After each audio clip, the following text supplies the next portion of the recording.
네, 안녕하십니까. 깡세클럽 강재훈입니다.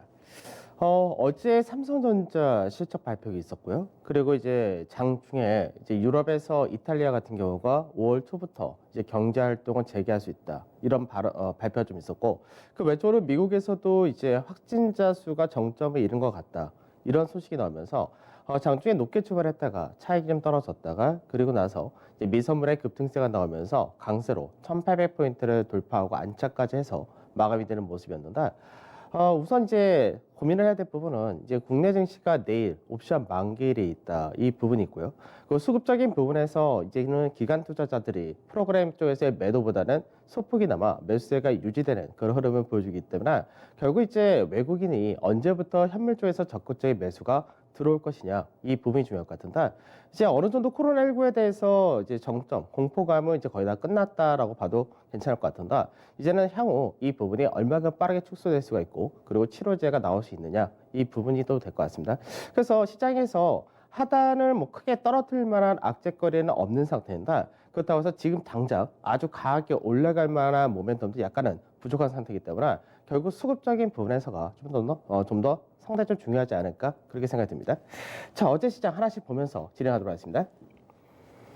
자, 먼저 이제 어제 증시를 보게 되면 장중에 이제 2% 가까운 상승까지 보이긴 했었는데 이제 1823포인트에서 마감이 되는 모습이었고요. 1.77% 상승했습니다.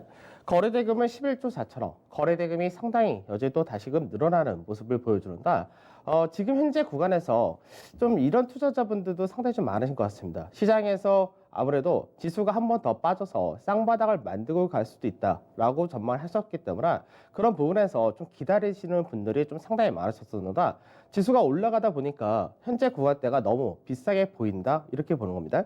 사실 이제 우리가 이제 앞전에 1400이라는 수치대를 보지 않았다면 실제로 이제 2018년도 고가였던 2600을 생각을 할 때는 2000포인트 이하도 굉장히 싼 것이고 1800, 1700도 굉장히 싼 건데 1400포인트라는 자리대를 보다 보니까 상대적으로 지금 너무 많이 오른 것이 아니냐 이렇게 생각할 수 있는데 이 코로나란 부분이 이제 장기화가 되지 않는다면 실제로 1800원, 1900원, 2000원 다 싼 가격은 동일할 겁니다. 그래서 우선 수급적인 부분에서 외국인들이 매도를 2천억 정도 가까이 하긴 했는데 외인들의 매도세가 이틀 연속 2천억 전후로 소강 상태 좀 보인다 정도가 되었고요. 기관에서는 어저께 장중에는 초반에는 매도를 하는 모습을 보여줬다가 오후장 들어서면서부터 매수를 다시금 늘리면서 소폭의 매수로 마감이 되었습니다. 그 다음 선물시장인데 선물시장도 마찬가지로 1.89%의 강세를 띄면서 245.25포인트로 마감이 되었고 외인들이 선물에서 소폭 매도와 계속해서 좀 출하가 되는 그런 모습을 보여준다.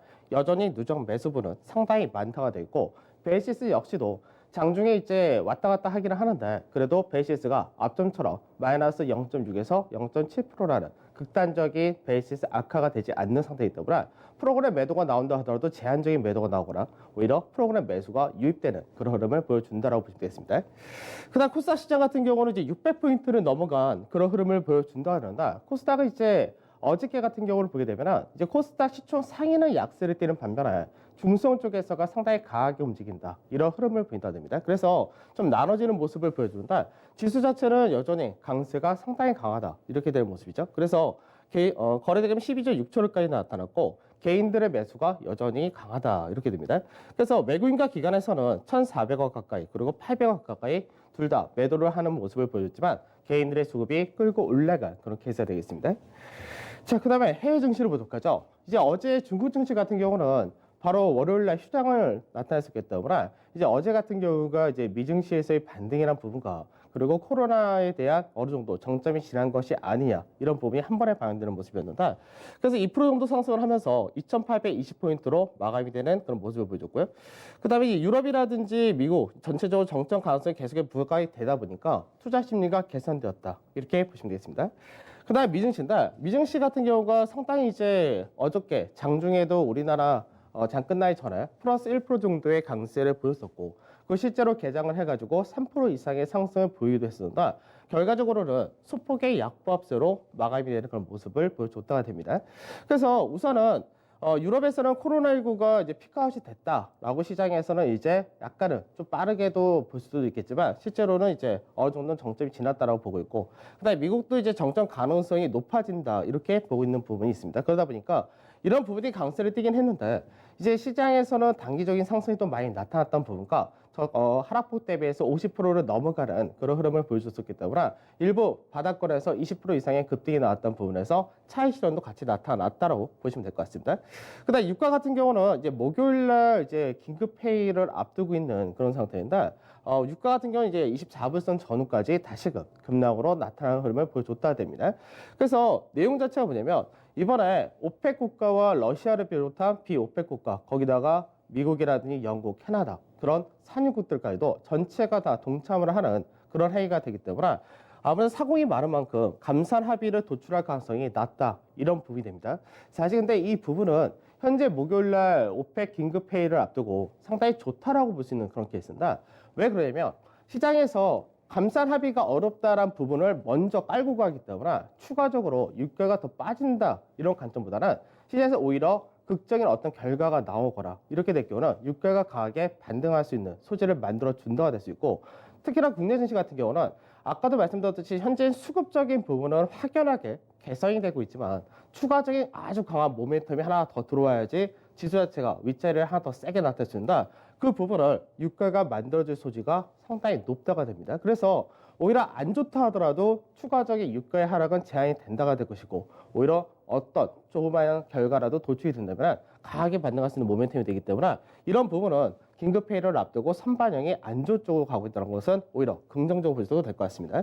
그래서 미증시 같은 경우는 이제 업종별로 좀 나눠지는 흐름이 된다. 뭐 테슬라를 비롯해서 자동차라든지 화학, 운송, 금융 이런 쪽에서 강세 띄었는데 이제 어제 국내 증시도 마찬가지지만 코로나19 피해주라고 언급이 되던 그런 종목군 같은 경우가 오히려 이제 미국이나 유럽에서도 정점을 나타냈다는 부분에서 반등이 나타난 소지가 나타났었고 오히려 코로나19에 대한 수혜주다라고 부각이 되었던 쪽에서는 오히려 차익 실현이 떨어지는 흐름이 있었는데 비슷한 양상을 보여줬다라고 보시면 될 것 같습니다. 그래서 최근 들어서 제약밸류라든지 헬스케어 이쪽이 미국 내에서도 어느 정도 차익이 계속해서 떨어지는 그런 모습을 보여줬다가 됩니다.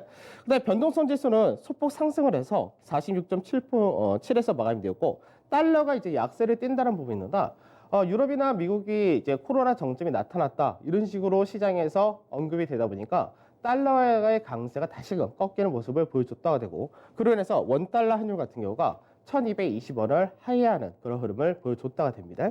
그래서 환율이 안정화 된다는 부분은 이제 외국인들이 국내 증시에 들어올 수 있는 어느 정도 또다시 좋은 기반이 만들어진다. 이렇게도 볼 수 있을 것 같습니다.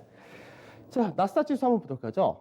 나스닥 지수를 보게 되면은 사실 이제 이번 주 제가 봤던 시장에서는 이제 월요일에 말씀드렸던 5에서 7% 정도의 상승이 열려있다는 부분은 사실 쌍바닥형을 거의 다 만들어 놓은 형태였기 때문에 이 상단 자리를 한번 돌파할 수 있다 정도 이렇게 말씀을 드렸던 건데 실제로는 돌파를 좀 더 하고 그리고 나서 추가 상승을 더 강하게 하다 보니까 시장에서 저점 대비해서 바로 이틀 만에 10%가 넘는 급등이 나타났다가 됩니다. 그러면 시장에서 이 부분이 나쁘냐라고 할 필요가 전혀 없는 것이 시장에서는 이 박스권 형태로 시장에서 바닥 따지고 상승, 바닥 따지고 상승 이 형태이기 때문에 이 자리대를 지지를 받는 과정이 한 번은 필요하다는 것은 당연한 이야기고요. 그리고 앞전 같은 경우는 하락각 자체가 상당히 가파르게 나타났던 케이스였기 때문에 바로 다이렉트로 시장에서 돌파가 어려웠던 케이스였지만 이제는 하락각 자체가 완만해지는 그런 흐름을 보여준다. 이런 부분에서 시장에서 한 하루나 이틀 정도 숨고르기 지지테스트를 거치고 난 다음에 상단 자리를 다시금 넘어갈 가능성이 높다 이렇게 될 수가 있는데 이렇게 넘어갈 때 혹시 모멘텀이 필요하다 했었죠. 그래서 이 모멘텀이 사실 이제 어떻게 보면은 목요일날 오펙 긴급회의가 결과가 겨우 주말에 나온다는데 이 부분이 상당히 좀 중요하게 작용이 될 가능성이 높다. 될 것 같습니다. 그래서 실제로는 이제 7,800에서 7,880포인트 정도 이 라인대 정도에서 지지를 받으면 되기 때문에 실제로는 마이너스 1% 내외 정도 보시면 되겠습니다. 자, 그 다음에 원달러 환율도 보도록 하죠. 원달러 환율 같은 경우는 이제 앞전에도 한번 말씀드렸었는데 시장에서 아주 가파르게 급락으로 떨어졌다가 되고 국내 증시도 마찬가지로 가파르게 올라왔다가 됐었죠. 그러고 나서 시장에서 기술적 반등, 되돌림이 한번 필요하다고 했었는데 되돌림 자체가 하락폭이 38.2%였던 1240원 전후 이 라인대를 맞고 떨어지는 흐름을 보여줬다가 어제 다시금 아침에 1238원 정도 그 정도로 고가를 만들고 다시금 내려오면서 1221원 정도 앞전에 박스권의 상단 자리에서 끝났다 들었다. 여기 환율에서 1214원 15원 정도 하고 있기 때문에 결국은 이제 1220원짜리 때 밑으로 떨어졌다 됩니다. 그러면 이제는 원달러 환율 같은 경우가 위로 올라가기보다는 이제 1,200원, 1,200원에서 1,220원 이 사이에서 우선은 안정화될 가능성이 높아지는다. 이렇게 안정화된다면은 외국인 같은 경우는 주식을 살 때 환차 이익을 볼 수 있는 구조가 될 수도 있을 뿐더러 환차 손해에 대한 우려가 완화된다는 부분에서 수급적인 부분에서 상당히 좀 양호한 그런 흐름을 보여줄 가능성이 높다. 이렇게 보셔도 되겠죠. 자, 어제 시장 한번 보도록 하죠. 어제 시장을 보게 되면은 우선 이제 지수는 거의 다 비슷하게 올라갔다가 됩니다. 거래소가 1.7, 코스닥이 1.6이었고 대형이 1.67, 그리고 중소형이 좀 더 거래소 쪽에서 강세되면서 2에서 2.4% 정도 상승을 나타냈다 되고 IT 같은 경우 어저께 삼성전자 실적 발표했었죠. 그래서 실적 발표가 실제로 삼성전자가 실적 발표할 때 어닝 쇼크가 나오는 경우가 거의 없습니다.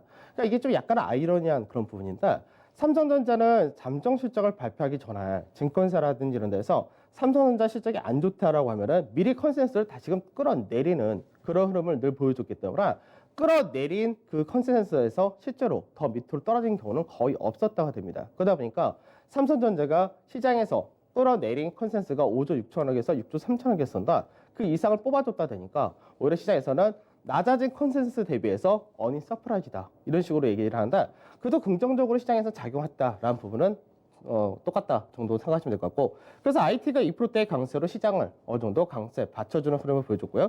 은행이 강세, 보험증권은 시장보다는 좀 약했고 자동차 쪽에서가 이제 코로나19 피해주가 되겠죠. 그래서 코로나19 피해주로 분류가 되다가 이 부분이 서서히 풀린다. 그리고 유럽에서의 이제 경제 활동을 재개하는 것이 빠르면 이탈리아 같은 경우는 5월 초부터 시행을 한다 되다 보니까 유럽 같은 경우에 대해서 이제 자동차 부품에 대한 수출이 막혔다라는 부분이 좀 풀린다 가능성이 높아지기 때문에 그런 쪽에서 자동차 부품을 중심으로 해서 강세가 두드러졌다가 됩니다.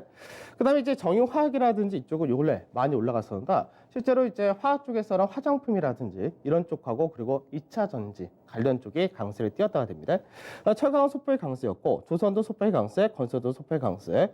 그다음에 이제 항공해운 쪽에서는 한진칼 거의 끝난 거 아니냐라고 할 때마다 한 번씩 또 튀어나오는가 그러다 보니까 또 지분 경쟁이 아직까지 이어진다 이런 부분이 급등으로 연결된 케이스였고요.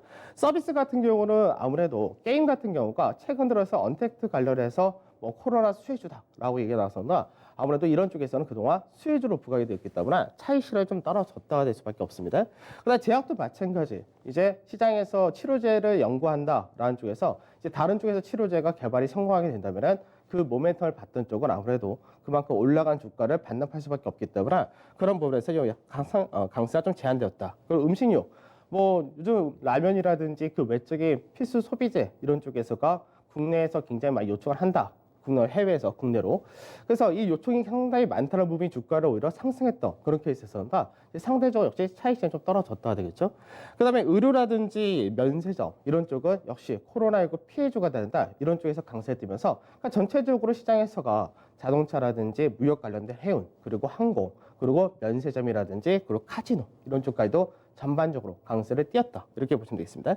그다음 통신은 소폭이 약세였고요. 그리고 코스닥에서는 IT 부품 쪽이 강세 띈 반면에 헬스케어 쪽에서가 강보합 정도로 상승이 많이 약해진 모습을 보여줬다가 됩니다.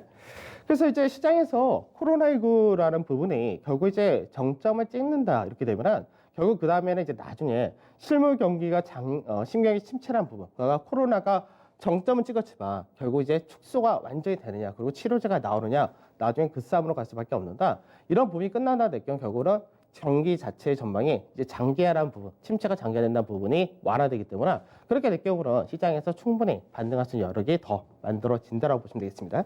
그래서 시장에서 악재가 더 나올 것이 없다. 뭐 크게 큰 악재가 나올 건 없다는 부분은 거의 동일하다고 보시면 될 것 같고 그다음에 수급을 볼 때 외국인 같은 경우는 이제 삼성전자와 하이닉스에 대해서 들어오는 모습을 같이 보여줬다는 거죠. 그래서 반도체 쪽에서 이제 강세가 둘 다 나타나는 흐름을 보여줬고 그다음에 LG화학 같은 2차 전지도 이제는 사는 모습을 보여줬다가 됩니다. 그다음 한진칼 들어왔었고요. 그다음 코스닥 레버리지 여전히 들어왔고 코덱스 레버리지도 여전히 들어오는 모습을 보여줬다 되고 삼성 S다이도 들어오면서 반도체와 2차 전지 이런 쪽으로 외국인들의 수급이 들어오는 모습을 보여줬다라고 보시면 되겠습니다. 그다음 매도를 보게 되면 매도에서 이제 셀트리온 헬스케어 이쪽이 많이 올라갔었죠. 이쪽에 대해서 이제 블록들도 있었고, 그리고 매도를 더 크게 한 모습을 보여줬다가 되고요. 그다음 스튜디오 드래곤 같은 경우는 블록들이 있었고, 그다음에 현대차에 대해서 매도 좀 많았었고, 카카오 같은 경우도 이제 인터넷 관련해서 오히려 코로나19 수혜주 부각이 된 케이스였는가, 이쪽도 매도가 나왔습니다. 그다음에 정유 쪽에서는 단기간에 많이 올라갔던 만큼 차익 실현도 당연히 떨어진다 정도. 그다음에 네이버라든지 역시 동일한 개념, 그리고 CJ 이쪽은 지속적인 매도가 나온다, 이렇게 되겠죠. 자, 기관에서 수급을 보도록 하죠. 기관에서는 이제 삼성전자 역시 삼성전자와 하이닉스 같이 들어왔다, 이런 부분이었고, 거의 비슷하죠. 그래서 이제 기관이나 외국인이나 샀다라는 부분이 거의 비슷하게 나오고, 레버리지 동일하다, 이렇게 되는 케이스였고요. LG노트에 동일했었고, 그리고 삼성바이오로직스 들어왔다, 이 정도 케이스였고, 반대로 이제 매도 쪽에서는 이제 네이버에 대해서 가장 매도가 많았다, 이렇게 되는 케이스입니다. 아까 말씀드렸던 그 범주 안에 포함이 됩니다. 그 다음에 이제 녹십자라든지 그 외쪽으로 인버스 이쪽에 대해서 역시 매도가 나타나는 모습이었고, HAB 같은 제약바이오도 일부 있었고, 그 다음에 KNW 같은 5G 이런 쪽도 일부 차익 실현이 나타났다 보시면 되겠습니다. 자, 그 다음에 이제 어저께 삼성전자만 실적 발표한 것이 아니라 LG전자도 실적 발표를 하는 그런 모습을 보였었는데, 삼성전자 같은 경우는 실적 발표하기 전에 컨센서스 자체를 낮췄다라고 말씀드렸기 때문에 실제로는 이제 삼성전자가 어디 서프라이즈다라고 할 수 없고, 시장에서 낮아진 컨센서스보다는 잘 나왔다, 이렇게 봐야 되고, 그 다음에 이제 LG전자 같은 경우는 장 끝날 무렵에 나타났습니다. LG전자 같은 경우 컨센서스 자체가 변동이 없었습니다.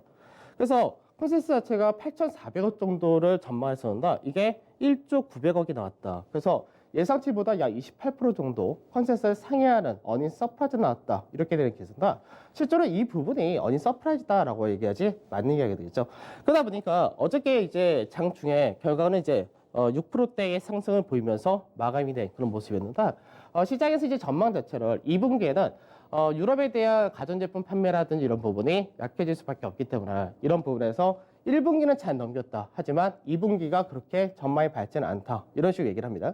근데 우리가 또 생각해야 될 부분이 뭐냐면, 유럽에서의 이제 경제의 해제가 어느 정도 지금 현재 이제 뭐 격리를 한다든지 경제 재개를 못하고 있는 부분, 이런 것들을 빨리 해제를 한다면은 오히려 이제 시장에서 실적이 더 좋아질 가능성도 남아 있다고 봐야 될 것이고, 국내도 마찬가지로 이제 재난 기금이라 해가지고 전체적으로 돈을 풀게 되는데, 그때 그 돈 자체를 이제 대부분이 상품권을 중심으로 주기 때문에 지역 상품권이라든지, 그래서 그거를 소모를 할 때 상당히 가전제품 그동안 이연됐었던 소비가 늘어날 가능성도 있기 때문에 저는 오히려 2분기에 실적이 더 좋아지지 않을까, 시장의 전망보다는 그렇게 생각이 드는데, 우선은 차트상에서 보게 되면 차트상에서는 바닥을 다지고 쌍바닥형을 만들고, 그리고 나서 이제 윗자리까지 올라온 모습입니다. 전체 하락폭 대비해서 50%는 소폭 넘어온 그런 모습입니다. 그런데 대부분의 종목들이 현재 중요한 게 뭐냐면, 외국인들이 현재 쇼커버링을 하고는 있습니다. 근데 시장 전반적인 쇼커버링을 하는 것이 아니라 어떤 일부 종목들에 대해서 쇼커버링이 먼저 선별적으로 나타난다는데,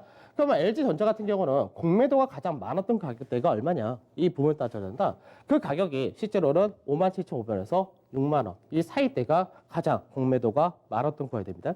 그래서 LG전자 같은 경우는 실적이 잘 나온 상태에서, 그리고 시장에서 너무나 주가가 바닥을 잘 만들었다도 되지만 싸다라는 인식이 강해진다 해가지고 이 상단 자리대를 넘어가느냐, 이게 중요한다. 이 자리대 넘어간다 할 때는 오히려 쇼커버링이 강하게 붙을 수 있기 때문에 추가적인 상승도 상당히 강하게 열릴 수가 있다 됩니다. 그래서 현재는 LG전자 같은 경우는 실적이 잘 나왔던 부분에서 우선 중요 가격대는 57,500원에서 6만원짜리지만 이 가격대를 강하게 돌파한다 때는 단기적으로 65,000원짜리대 이 앞전의 추세 상단 자리도 가능하다, 이렇게 보시면 될 것 같습니다. 그래서 실제로 이제 시장에서 지금 현재 대부분의 기업들에 대한 실적 전망을 굉장히 낮게 깔아놓고 있는 그런 상태인데, 이렇게 의외로 서프라이즈 나왔을 때는 관심을 좀 많이 가지시는 것이 좋습니다.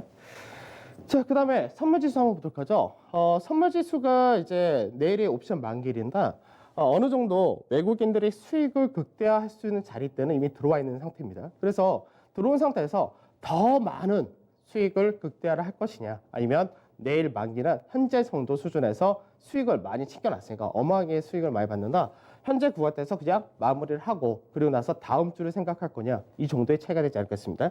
그래서 어제 같은 경우는 이 자리대 246.7자리 전후가 단기적으로 저항을 받는 자리인데 이 자리대 저항을 받고 중간에 갭을 메우고 그러고 나서 다시금 상단 자리 근처까지 245까지 올라가서 마감이 되는 모습인데 이게 단순하게 박스권으로 볼 때는 250포인트 자리에 상승이 열려 있다가 되고 N자형 상승폭으로 봤을 때는 260에서 270이 되는 거고요. 그리고 채널 패턴 형태로 봤을 때는 270 전후가 됩니다. 그래서 사실 시장에서 상승폭 마디가 아직까지 상당히 많이 열려 있는 그런 케이스입니다. 다만 시장에서 G테스트를 어디서 밟고 갈 거냐 이 차이가 되는데 G테스트를 이제 박스권의 상단 자리에서 밟고 갈 거가 있고 아니면 시장에서 이 라인대를 그대로 타고 왔다 갔다 하다가 넘어갈 수도 있고 그래서 케이스는 여러 가지입니다. 그래서 현재는 시장에서 상단 자리라는 부분은 여전히 높게 열려 있는데 이 부분이 실제로 만기일 날까지는 나오기 쉽지는 않을 것 같고 만기일 이후에 나오지 않을까 정도 그게 전망이 됩니다. 그래서 우선은 246.7에서 247이라는 자리대가 저항이 세다. 그리고 지지는 현재 238에서 240 사이. 여기가 또 지지는 강하다 정도이기 때문에 여기서 이제 왔다 갔다 하는 흐름을 오늘과 내일 할 거냐 아니면 넘어갈 거냐입니다. 근데 아까 미증시를 봤을 때는 국내 증시가 오늘과 내일은 이 라인대에서 숨고르기와 매물 수와 이 정도를 할 가능성이 좀 더 높다. 이렇게 보시면 되겠습니다. 자, 종합주가 지수도 보도록 하죠.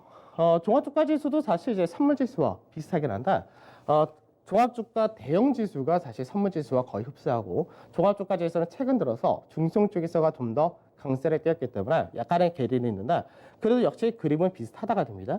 그러니까 결국 어떻게 된 거냐면, 시장에서 저점을 만들고, 그 다음에 강하게 올랐을 때, 대부분의 이제 앞전에 워낙에 공포가 많으셨거나 아니면 주식을 살 건데, 1,400이라는 수치를 봤는데, 문제는 시장에서 1,300도 갈 것이다, 1,100도 갈 것이다 이런 언급이 계속해서 나오다 보니까 더 기다린다 된 거죠. 그러고 나서 올라가니까 이제는 너무나 단기적으로 시장에서 1,400까지 갔던 주가가 1,500, 1,600을 훌쩍 넘어가 버리니까 여기서 단기간을 볼 때는 너무 많이 오른 것 같고 여기서 한 번 더 빠질 수 있다는 생각에 이제 시장에서는 어떻게 되냐 대기를 하시고 오히려 반등 나올 때 손절을 하고 나중에 더 싸게 잡을 것이다 라고 하시는 분들도 상당히 많은데 시장에서 앞쪽에도 말씀드렸던 부분이 시장에서 급락이 떨어지게 되면 매물이 없습니다. 매물이 없기 때문에 V자 반응이 가능하다가 되는 것이고 그리고 나서 단기 상승 이후에 바닥을 만들 때는 여러 가지 패턴이 있지만 실제로 가장 유효한 패턴은 쌍바닥과 그리고 박스권 패턴이라고 말씀드린다. 박스권 패턴을 만들고 넘어간 그런 케이스가 되겠죠. 그러면 시장에서 지금은 내려온다 하더라도 박스권 상단 자리, 시장에서 크게 무너뜨릴 만한 악재거리가 현재는 없기 때문에 내려온다 하더라도 이 라인대 정도가 최대로 많이 빠질 수 있는 자리가 되기 때문에 현재는 1760에서 1795포인트 이 라인대의 지지가 굉장히 강하다라고 보셔야 될 것이고요. 우선 단기적으로는 1840에서 1850 이 자리가 저항이 세긴 합니다. 근데 역시 마찬가지로 이 라인대를 넘어간다 됐을 때는 아까 선물에서 봤듯이 260에서 270까지 열린다가 되는데 이 경우가 1950에서 2050까지가 열린다가 됩니다. 그래서 아까 처음에 말씀드렸던 부분이 뭐냐면 시장에서 사실 지수가 2천만 개도 정말 싸다 이렇게 생각해야지 맞는 케이스였는데 너무나 밑에라는 자리대를 비이성적인 구간으로 해서 너무나 밑에 자리 한번 보다 보니까 시장에서 지금 너무 많이 올라간 거야 라는 생각을 하시는데 실제로 이렇게도 한번 생각하시면 될 것 같습니다. 아예 이 자리대가 없다라고 생각한다면 시장에서 아직 2200에서 지금 현재 1800까지밖에 1800까지 떨어졌다 생각하면 정말 많이 떨어진 것은 동일합니다. 그래서 시장에서 항상 너무 저점을 살려고 하면은 오히려 사지 않는 그런 케이스가 많은데 현재 시장은 어떻게 보면은 중장기적인 관점에서는 그냥 여기 밑에서 사신 분들은 냅두시는 게 가장 좋은 거고요. 그리고 단기적인 부분에서는 그냥 시장에서 언제 산다라는 타이밍보다는 장중에 조정을 주면은 분할로 매수를 하고 단기로 또 올라가면 팔고 이것만 해도 충분한 그런 시장이 되기도 합니다. 그래서 사실 시장에서 너무 공포감을 가진 것도 안 좋고 너무 뭐 낙관적인 흐름을 본 것도 안 좋은데 현재 구간은 여전히 낙관적인 흐름이 좀 더 우세할 수밖에 없다 정도 체크하시면 되겠죠. 자, 그 다음에 코스닥 지수 보도록 하죠. 코스닥은 지금 너무나 강하게 움직였습니다. 과열입니다. 그래서 코스닥은 어저께도 설명했듯이 매물대 이제 본격적으로 들어온다고 하는데 매물대 상단 자리가 되기도 하고 예전에 전체 박스 이제 2018년, 19년도에 저점과 그리고 올해 초까지 고점을 만들었다 박스권 하나 마디를 뺐다가 지금 박스권의 중간 자리가 올랐기 때문에 이 라인대 한 번은 떨어져야 됩니다. 그래서 코스닥은 과열이 많이 나온 종목, 제약바이오라든지 앞서 진단키트는 이미 꺾였다 이렇게 되긴 한다. IT 부품이나 2차 전지 이런 쪽을 좀 제외하고는 정치 테마라든지 과열이 많이 나온 쪽은 주의를 하시고 일부 차익 실현 꼭 하시는 쪽으로 말씀을 드리도록 하겠습니다. 자, 투자 전략 보도록 하죠. 지수는 이제 아까 말씀드렸던 대로 하단 자리는 이제 1755에서 1795 여기가 굉장히 단단하다 돼 있고, 근데 상단은 1840에서 50이 좀 세고, 근데 그거를 넘어간다 됐을 때는 윗자리가 크게 열린다 됩니다. 그리고 시장에서 이렇게 박스권에서 왔다 갔다 한다 했을 때는 종목별로 좀 차별화가 될 가능성이 높은데, 제약바이오라든지 일부 종목들은 차익이 떨어질 것이고요. 그리고 시장에서 반등을 해야 될, 여태 반등에서 약간 소외됐던 쪽은 반등이 나올 겁니다. 수급 자체는 외국인 매도가 완화되는데 환율적인 부분도 상당히 좋다가 됐고, 그 종목별로는 쇼커브레인도 일부 들어오고 있는 흐름이 이어진다가 됩니다. 그리고 베이시스 자체가 개선이 되는 흐름이기 때문에 프로그램 매도가 계속해서 축소가 되는데, 베이시스가 플러스로만 바뀐다면 그때는 프로그램 매수가 들어올 수 있는 여유 자금이 약 3조 정도 되기 때문에 이 규모도 상당히 크다가 될 것이고요. 그 증시 안정기금도 내일부터 집행이 될 것이고요. 그 프로그램이 들어올 때는 원래가 시총 상위주가 고르게 강세가 들어옵니다. 이건 바스켓 매수 부분이기 때문에, 그래서 어저께부터 시장에서 고른 시장에서 시총 상위주들의 강세가 그 배경이 됩니다. 그래서 우선 단기적으로 IT 쪽과 2차 전지, 그리고 코로나19 피해주라고 부각되던 쪽이 다시 좋을 수밖에 없는 것이고요. 코스닥은 마찬가지로 거래세와 동일하게 따라간다가 되는데, 제약바이오라든지 코로나 수혜주, 그래서 많이 올라간 쪽은 차익 실현이 일부는 꼭 필요하다 정도 체크하시면 될 것 같습니다. 자, 오늘 저는 여기서 마무리하도록 하고 내일 찾아뵙도록 하겠습니다. 감사합니다.